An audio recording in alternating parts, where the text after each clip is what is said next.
And today what I'm asking is very simple. I want us all to renew that spirit together. For again, we see sovereignty challenged in Hungary.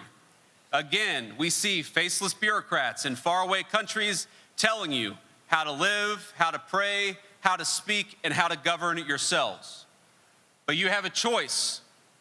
Do you bend the knee to tyranny, or do you proudly stand with St. Stephen and choose a real leader this weekend?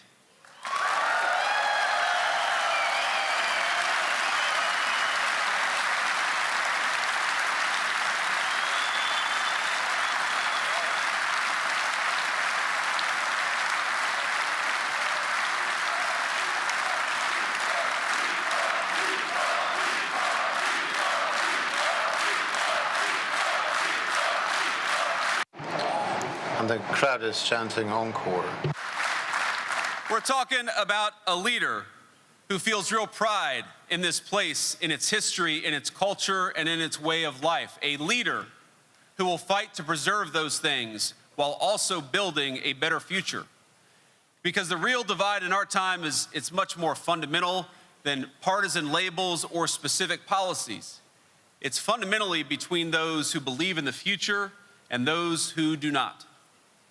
Across the West, we've got a small band of radicals, people who do not believe in the future and are often the very people who so wish to govern us. It's kind of weird. If they don't believe in the future, why do they want a life in politics? Yet they speak not of renewal for our nations, but management. They're not trying to build a great future, they're trying to manage the decline of the greatest civilization in the world. Some of them say things like, human beings are no more than pollution upon the earth. They look at our cultures and our borders, they look at the very idea of a nation and ask how we can get rid of them. Every position, I believe, flows from this fundamental error. They reject mothers and motherhood, fathers and fatherhood in the name of liberation. They condemn children to mutilization and sterilization in the name of gender care. And they practice institutional murder in the name of, quote, end of life planning. And if you dare speak up about it, they will fight using the modern tools of social media to silence you through censorship. We understand that we have a sacred duty to protect life, to defend the value of our people's hard work, to invest in our workers, our families, and our industry.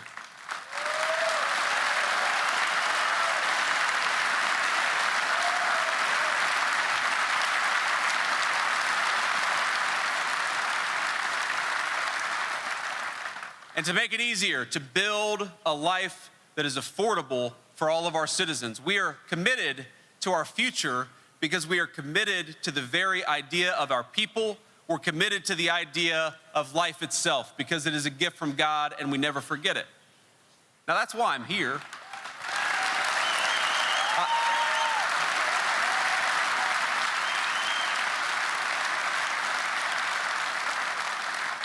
That's why I'm here, ladies and gentlemen. That's why President Trump sent me to stand here with Victor today, something I'm very proud to do.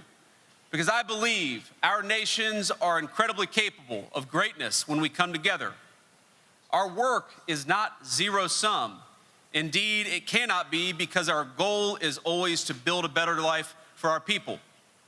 These bureaucrats, they've given us a false choice. Think about this. They tell us that the options are between isolation and globalist integration. They have framed their project as the inevitable future, even as their very institutions stagnate and crumble. But we know there's a better way. Cooperation between countries with shared values and parallel destinies. That is the story of Hungary and America, and we're going to keep fighting for it.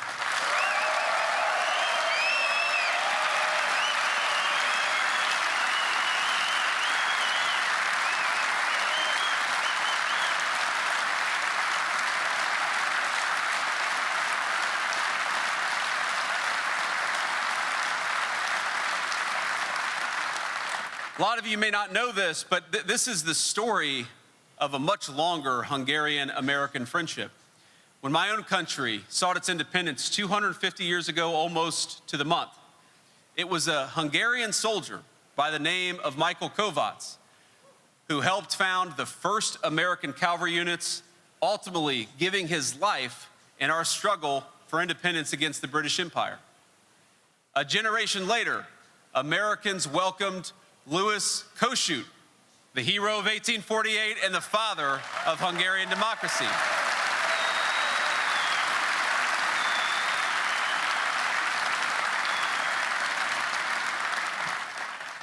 Now, Kossuth was greeted in the United States like a rock star, much better than a politician. His arrival in the more general cause of Hungarian independence, it captured the imagination of our young nation. He received the distinction, the second foreigner ever in our nation's history after Lafayette, to address a joint meeting of Congress. And his bust stands in the United States Capitol to this very day.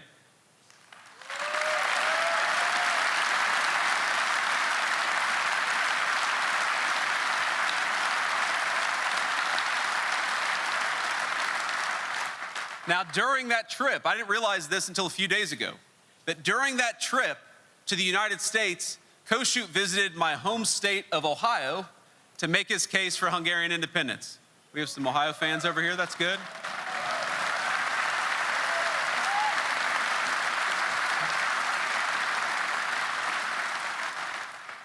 Before the state legislature in Columbus, Ohio, he declared, quote, "The spirit of our age is democracy. All for the people and all by the people. Nothing about the people without the people. My nation."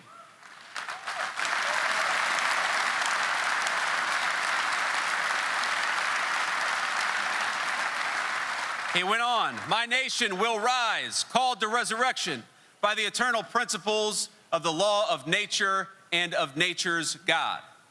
Even then, this great Hungarian patriot was aware of the intimate link between sovereignty, between self-government, and between our divine creator.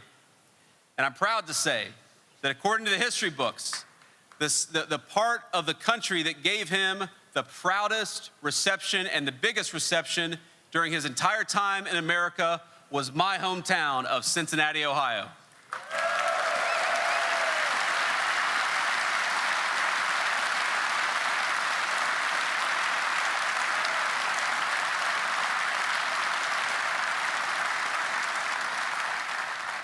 You have to imagine this, and you tell these stories and you think, how can the bureaucrats think that we're not capable of self-government and choosing our own destiny?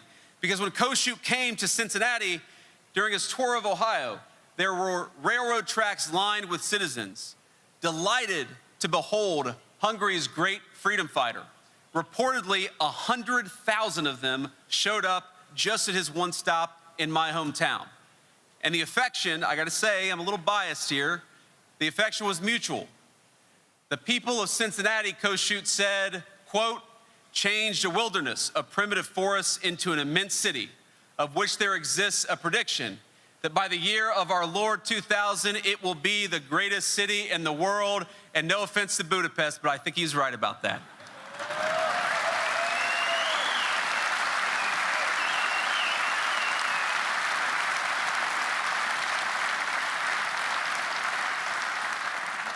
But it tells you something very real, that when Kossuth looked at the United States of America, he didn't see something radically different. He saw something familiar. In our nation, he recognized the same forces at work that were shaping Hungary. People building something of their own, out of wilderness, with purpose, conviction, and a deep belief in where they came from and what they were called to do. And standing in Cincinnati, he saw something in America that he believed was just the beginning. The West, he exclaimed. There you can see the cradle of a newborn humanity. It was true then, and it's still true today.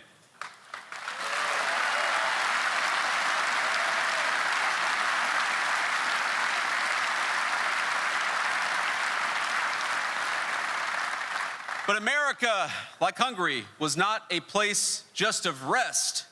It was built around the idea of creating and renewing. And those early Americans, like the heroes of your own nation, took that inheritance and they shaped it into their own. They added to it. They fortified it. They passed it down to their children and to their grandchildren, who then did the same, with the expectation that generations later, those grandchildren would carry it forward. On his fateful trip to America, Kossuth announced that Hungary was to become, and this is perhaps my favorite quote, the cornerstone of national independence on the European continent. This guy was a prophet.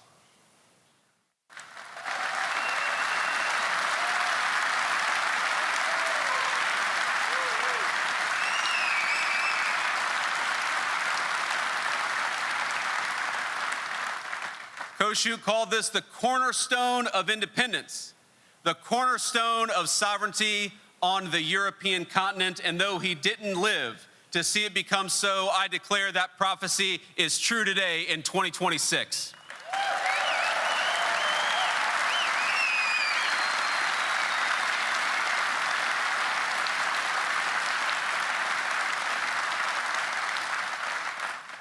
Now, under Viktor Orbán's leadership, you have held on to the civilizational goods that make a country worth living in the first place. Sovereignty, prosperity, history, a sense of national community, the redemptive nature of bringing new life and new families into the world. This is an awesome and difficult responsibility, because across much of the West, there's a growing uncertainty about whether these things matter or whether they're worth fighting for. But not here. You have stood up to the bureaucrats. You have stood up to the nihilists. And now I wonder, will you do it again?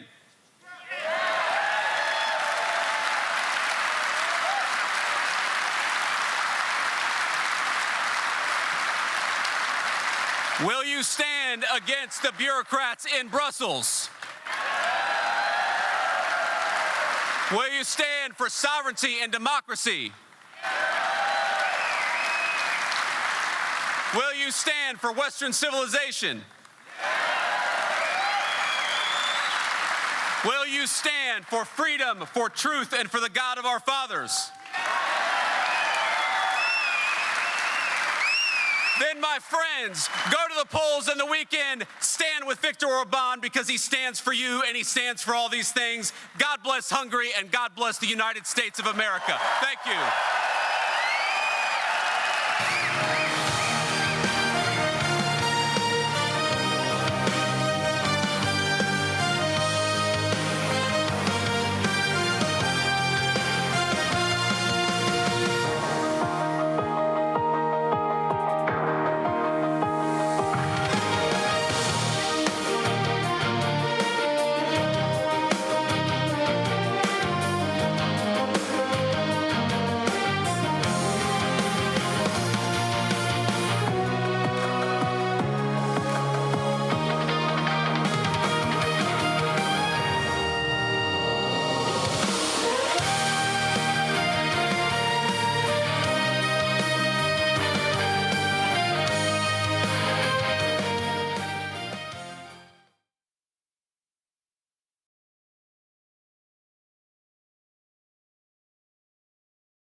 Jó napot kívánok!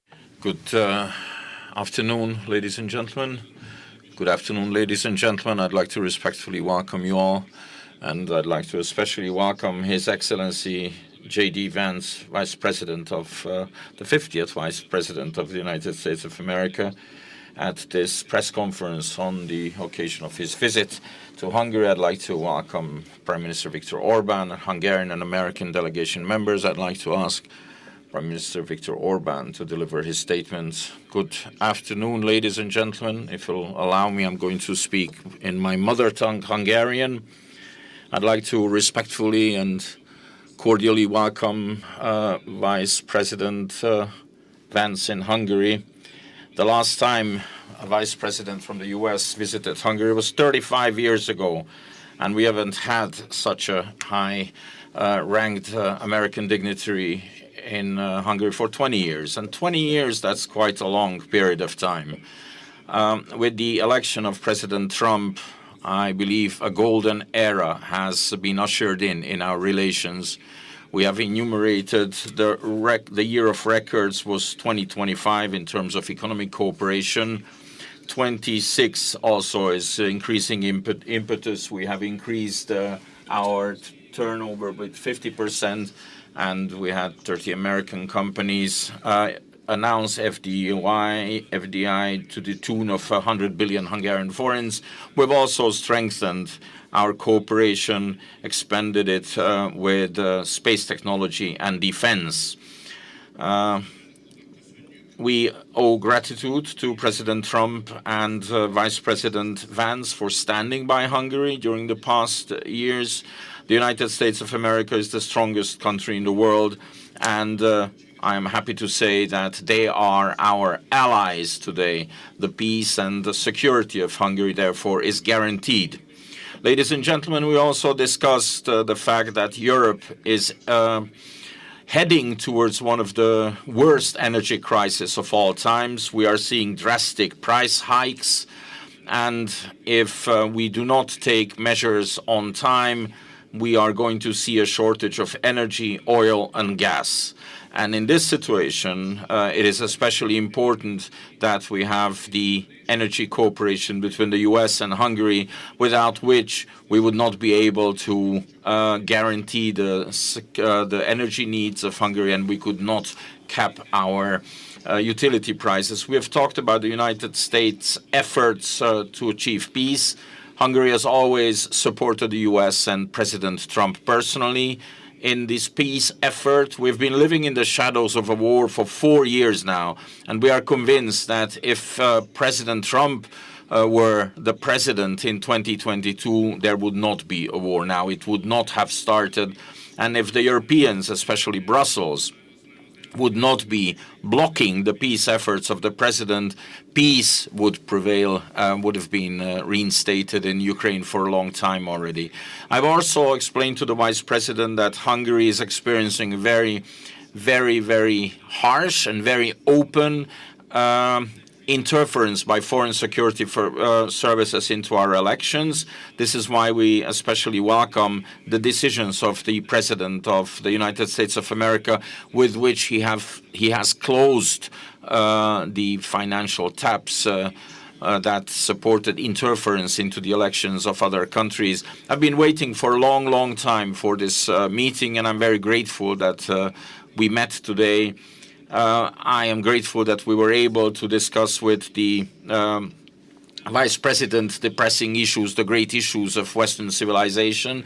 I am not sharing any secret when I say that there is a continuous discussion between us, an exchange of experiences related to government work, especially in 4 areas. 1, migration. Number 2, gender ideology. Number 3, family policy. And number 4, global security. Because in these fields, Hungary has amassed substantial experiences and quite an extended network of contacts in Eastern Europe and the Balkans. And as a result of our discussions today, we have agreed that it is in the interest of both parties to continue this cooperation, and that the strategic cooperation between the 2 countries is going to be continuous and will be continued. Thank you very much for honoring us with your presence, for coming to Hungary. Miniszterelnök úr, köszönöm szépen. Prime Minister, thank you very much. And now I ask J.D. Vance to deliver his statement. Well, thank you, Prime Minister, first of all, and thanks to the people of Hungary for welcoming me. This is a beautiful city, a city that I've been to once before on a personal trip probably 5 or 6 years ago. And I remember the first time that I came to this beautiful country, my wife was about 20 weeks pregnant with our second child. And now we've come back to Budapest, and my wife is 20 weeks pregnant with our fourth child. So there's an interesting way in which our trips to Hungary have rhymed. I also want to thank the President of the United States, who of course is a dear friend of Prime Minister Orbán and a very strident supporter of Prime Minister Orbán, because together the President of the United States and the Prime Minister of Hungary have been able to do amazing things.